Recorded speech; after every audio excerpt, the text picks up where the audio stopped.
Welcome back to our channel on this beautiful day. We're thrilled to bring you the latest, most exciting updates from Genoa. Today, we'll be venturing deep into the heart of the Newman family empire, where a corporate earthquake is about to shatter the fragile peace. What surprises will unfold when Victoria rebels against all of Victor's decisions? Get your favorite drink ready, sit back, and join us as we analyze the dramatic events unfolding at Newman Enterprises. The atmosphere inside the executive boardroom of Newman Enterprises is thick with an oppressive, suffocating tension. The expansive glass walls, which normally offer a breathtaking, triumphant view of the Genoa City skyline, now seem to enclose the room like a high-altitude pressure cooker. Victoria Newman stands rigidly at the head of the polished mahogany table, her posture impeccably straight, her expression carved from absolute, unyielding ice. She has not summoned her family and the board of directors for a routine quarterly financial review. This is a highly classified, emergency meeting, a sudden summons that has sent ripples of profound anxiety through the highest echelons of the conglomerate. Victoria has called this gathering to address a catastrophic betrayal that cuts to the very core of her identity, challenging her authority both as a chief executive officer and as a loyal daughter. The undeniable catalyst for this unprecedented corporate showdown is Victor Newman's shocking, unilateral decision to hand over the reins of Chancellor Industries to Lily Winters. For Victoria, this is not merely a questionable business transaction or a strategic pivot. It is a profound, humiliating slap in the face. She has dedicated her entire adult life to this company, sacrificed her personal happiness, navigated endless scandals, and compromised her own moral compass to sit on the throne of Newman Enterprises. To have her father completely bypass her executive authority and gift a massive, historically significant corporate asset to an outsider like Lily Winters without a single consultation is an indignity Victoria simply refuses to swallow in silence. As Victor Newman enters the boardroom, the temperature in the room seems to visibly drop. He takes his seat with the casual, terrifying arrogance of a king who knows his power is absolute and unquestionable. Victoria does not waste a single second. She immediately takes the floor and launches into a blistering, highly public interrogation, directly challenging her father in front of the entire board of directors. She meticulously outlines his recent actions, accusing him of severely undermining her position as CEO, blatantly disrespecting the corporate chain of command, and treating Newman Enterprises as his own personal, vindictive chessboard rather than a globally respected, publicly traded conglomerate. Her voice trembles with a potent, dangerous mixture of righteous corporate fury and deep-seated, agonizing personal hurt. To truly understand the immense gravity of this confrontation, we must delve deep into the complex, often tragic psychology of Victoria Newman. Was she risking a highly public, scorched earth war with a man who is historically known for utterly destroying anyone who dares to cross him? In my opinion, this is how Victoria is protecting herself from pain. By framing this massive betrayal entirely as a corporate grievance, a violation of executive protocol and business ethics, she effectively shields her fragile inner child who is still desperately screaming for her father's unconditional validation. If she makes this battle strictly about the corporate bylaws and the disrespect shown to the CEO position, she does not have to confront the agonizing, soul-crushing reality that her father still does not view her as his true equal. Her rigid, uncompromising adherence to corporate structure is her psychological armor against the devastating emotional realization that her father's respect is always conditional and easily revoked. Victoria's sharp accusations echo loudly off the glass walls of the boardroom. She astutely points out that handing Chancellor Industries to Lily Winters is a massive, unjustifiable corporate liability. Lily is deeply entangled in a recent, chaotic fake kidnapping plot, a toxic conspiracy that has resulted in severe fallout with Kane Ashby and Billy Abbott. Victoria passionately argues that Victor is placing his personal, shadowy machinations and secret, manipulative alliances far above the financial stability and public reputation of Newman Enterprises.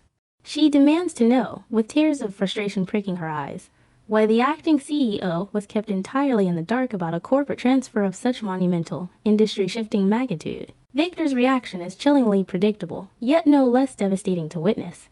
He does not raise his voice. He does not scramble to defend his actions or offer any corporate justifications. Instead, he leans forward slowly, steepling his fingers together, his iconic mustache framing a cold, dismissive, and utterly patronizing smirk. He looks at Victoria not as a powerful chief executive officer, but as a subordinate, petulant child throwing an unwarranted tantrum. Victor coldly and methodically rebuffs her passionate accusations, firmly asserting that he is the visionary founder, the grand architect, and the ultimate, unquestionable authority of the Newman Empire. He claims that his decisions are always made for the greater good of the family and the company, and that he requires absolutely no one's consent, least of all his daughters, to execute his grand vision. Victor's absolute refusal to yield, explain himself, or show an ounce of remorse is rooted in a deep, pathological psychological need for omnipotence. Why does he constantly, ruthlessly undermine the very children he claims to be grooming for ultimate leadership? In my opinion, this is how Victor is protecting himself from pain. Victor grew up in a cold, unforgiving orphanage, feeling utterly abandoned, unloved, and powerless. He built his massive corporate empire as an impenetrable fortress against that childhood helplessness. To share power, to truly console Victoria and treat her as a respected equal, requires a level of emotional vulnerability he is incapable of achieving. It requires trusting someone else with his legacy. By maintaining absolute, dictatorial control and constantly reminding his children that they serve solely at his pleasure, Victor ensures he is never vulnerable, never dependent, and never abandoned again. His corporate ruthlessness is his ultimate, tragic emotional defense mechanism. The tension in the boardroom reaches a terrifying boiling point as the two stubborn titans clash. The board members are caught in the agonizing, dangerous crossfire of a generational family war. Nervous whispers break out around the heavy mahogany table as corporate alliances begin to rapidly shift in real time. The room is visibly, dangerously divided.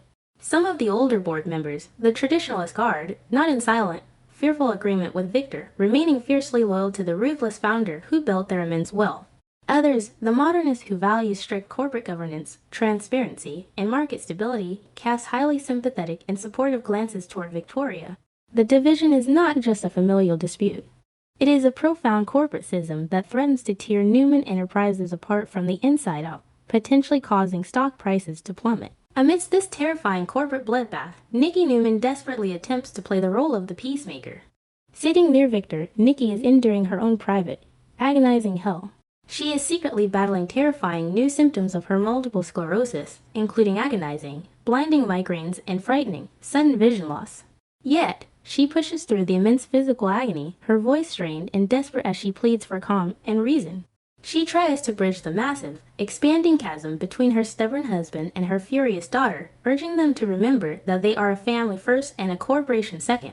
But her desperate, tearful pleas fall on deaf ears, completely drowned out by the deafening clash of massive Newman egos. Nick Newman also steps into the chaotic fray, his weary presence a poignant, heartbreaking reminder of the family's deep, unhealed psychological wounds. Nick is currently fighting the terrifying battle of his life against a horrific fentanyl addiction, struggling daily to maintain his fragile sobriety and his sanity after the traumatic ordeal with Matt Clark.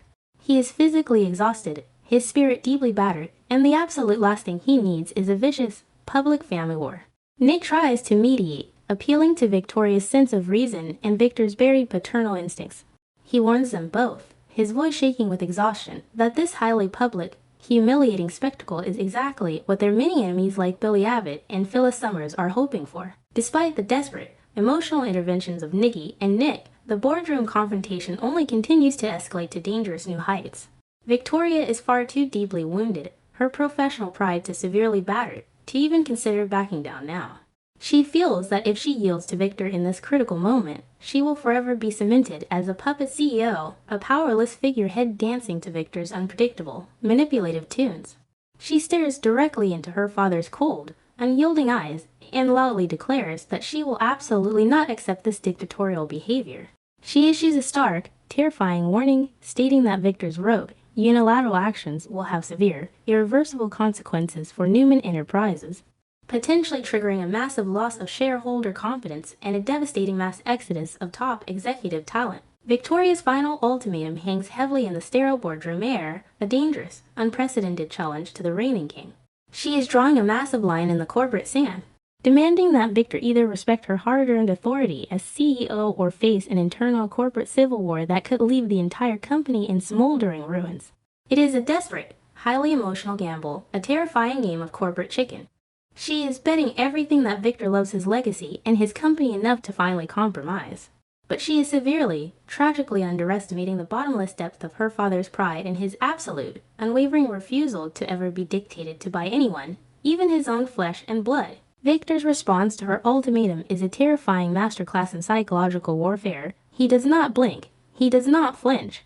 He coldly and methodically dismantles Victoria's threats with a few softly spoken, lethal words. He reminds her, in front of the entire stand board, that he built the very chair she sits in, he built the building they are standing in, and he can remove her from power with a single, effortless phone call. He asserts his absolute, terrifying supremacy, clearly signaling that he is more than willing to engage in an uncompromising, scorched earth family war if that is what it takes to maintain his absolute control over his creation. His icy, emotionless demeanor leaves absolutely no room for negotiation, no space for compromise, and no hope for peace. The emergency board meeting eventually adjourns, not with a unified corporate resolution, but with a terrifying, silent declaration of war. As the deeply shaken board members quickly file out of the room, eager to escape the familial toxicity, the silence left behind is deafening. The Newman family is officially, perhaps irreparably, fractured, split right down the middle by massive egos, deep-seated pride, and the relentless, blinding pursuit of absolute power. Victoria is left standing alone at the head of the heavy mahogany table, victorious in her incredible courage to finally speak her mind, but profoundly, agonizingly isolated in her new reality. She has finally stood up to the great Victor Newman, but the true, devastating cost of her defiance is yet to be fully realized. The long-term implications of this vicious boardroom battle are massive and far-reaching for everyone in Genoa City. The controversial transfer of Chancellor Industries to Lily Winters is no longer just a shady business deal. It is the explosive catalyst for a full-blown Newman civil war. With Billy Abbott already secretly plotting to expose Lily's fake kidnapping to federal authorities, and Jill Abbott preparing to return to town seeking ruthless vengeance, Victor's unilateral, arrogant decision has placed Newman Enterprises directly in the center of a massive, multi-front corporate war. Victoria must now decide if she will fight tooth and nail to save the company from her own father's destructive hubris, or if she will step back and let the empire burn to the ground just to prove her point. As we analyze the devastating psychological and corporate fallout of this historic confrontation, one tragic reality becomes abundantly clear. The Newman family is fundamentally incapable of separating genuine love from toxic leverage. Every single familial interaction is a calculated transaction. Every display of affection is strictly conditional upon absolute obedience. Victoria's desperate, lifelong bid for paternal respect has collided violently with Victor's pathological, trauma-induced need for absolute control, creating an explosive, heartbreaking dynamic that threatens to consume them all. The battle lines have been permanently drawn, the corporate armies are rapidly mobilizing, and Genoa City is about to witness a family war unlike any other in its history.